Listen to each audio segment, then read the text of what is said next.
Magandang umaga po. Meron pa akong katanungan patungkol kay Jose Rizal. So, kilala mo po ba si Jose Rizal?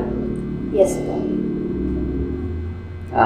Sino po si Dr. Jose Rizal para sa inyo? Para sa akin, si Dr. Jose Rizal ay isa siyang bayani. Hindi lamang siya isang bayani, kundi isang matalino, matapang at isang makabayan. So, ito po yung pangalawang katanungan. Bakit sa tingin mo si Rizal ang itinuring na pambansang bayani ng Pilipinas?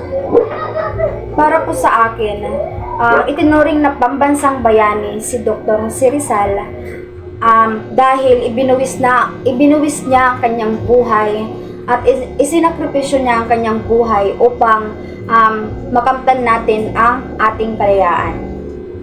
So, pangatlong katanungan. Ano sa palagay mo ang pinakamahalagang contribution ni Rizal sa kasaysayan ng Pilipinas? Ang pinakamahalagang kontribusyon ni Rizal ay ang paggising sa kamalayan ng mga Pilipino sa pamamagitan ng kanyang mga akda tulad na lamang ng No Limitang Here at El Filibusterismo. Pang-apat na katanungan. Ano ang natutunan mo sa pag-aaral ng buhay ni Rizal? Ang natutunan ko ay kung paano ang kahalagahan ng edukasyon at ang pagmamahal po sa ating bayan. Ito po yung last na katanungan. Sa palagay mo, paano natin maipagpapatuloy ang mga ipinaglalaban ni Rizal sa makabagong panahon?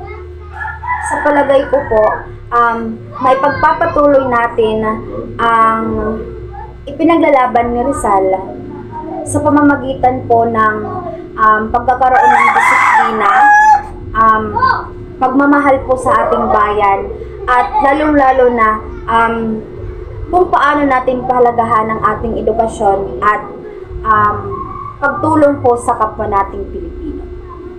Yun po. Maraming salamat po. Yun lang po yung katanungan.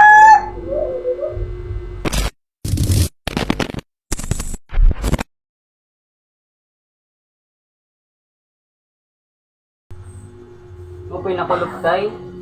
May dala kong tayo papakiaan na tungkol kan Rizal. Maaram ka po ba kunin yung Rizal? Rizal.